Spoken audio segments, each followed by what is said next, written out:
3 conseils pour réussir son Enemies to Lovers dans un roman. La trope d'Enemies to Lovers, c'est vraiment ma préférée dans les romans. Par contre, c'est aussi une trope qui est des fois mal comprise. Et du coup, aujourd'hui, j'avais envie de vous donner 3 petits conseils pour la réussir dans vos manuscrits. Premier conseil, créer des personnages forts et qui s'opposent naturellement. Ils peuvent s'opposer avec leur caractère s'ils ne sont pas du tout du même monde, ils n'ont pas du tout les mêmes mœurs, la même façon de voir le monde, etc.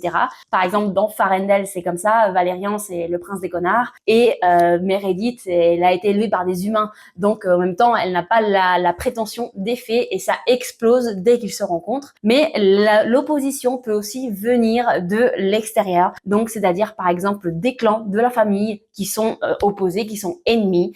Donc, par exemple, dans la Cité des Ombres, Nox, le prince des ombres, est intrinsèquement opposé de par sa nature de démon au druide, donc à Nerissa qui est une druidesse. Mais voilà, vous voyez, il y a déjà la base qui est posée. Ils sont faits pour être ennemis, ils sont faits pour ne pas s'entendre, et c'est ça qui va permettre du coup d'avoir l'aspect ennemi dans la trope Enemies to Lovers. Le deuxième conseil que je peux vous donner, c'est de créer une tension sensuelle entre les personnages. Donc, c'est-à-dire qu'ils ne s'aiment pas, ils sont ennemis, ils font partie des clans différents, ils sont là pour s'entretuer, hein, on va pas tergiverser. Mais en même temps, à chaque fois qu'ils se rencontrent, il y a une tension sensuelle entre eux, ils se désirent. En fait, cette tension sensuelle, ça va permettre aux personnages de faire évoluer leur relation d'enemies à lovers. Parce que du coup, vu qu'ils se désirent, ils vont pas forcément avoir envie de s'entretuer tout de suite. Ils aimeraient peut-être bien goûter un petit peu aux fruits défendus. Et à ce moment-là, ça va leur permettre du coup d'apprendre à connaître l'autre, de passer au-delà de ce qui fait qu'ils étaient ennemis au début.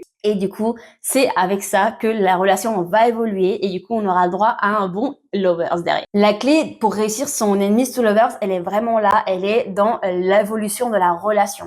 Parce que les personnages ne peuvent pas passer du jour au lendemain à ils se détestent, ils vont s'entretuer, à ils s'aiment, ils vont mourir l'un pour l'autre. Il faut que la relation évolue, il faut qu'ils apprennent à connaître l'autre, qu'ils déconstruisent l'image qui se faisait de l'autre pour du coup vraiment tomber amoureux du personnage. Le troisième conseil que je vous donne, c'est de ne pas changer les caractères des personnages complètement. Bien évidemment, dans la phase de redécouverte entre les personnages, il va y avoir de nouvelles facettes du caractère de chacun qui va apparaître et c'est ça qui va créer la relation amoureuse au bout du compte. Par contre, ne changez pas tout parce que du coup, on aura l'impression d'avoir affaire à un personnage complètement différent en fait. Donc voilà, pour réussir son Enemies to Lovers, il ne faut pas hésiter à accentuer l'opposition au début, à laisser le temps au personnage de se redécouvrir et à garder quand même l'aspect de chaque personnage, le caractère de chaque personnage tel qu'il est.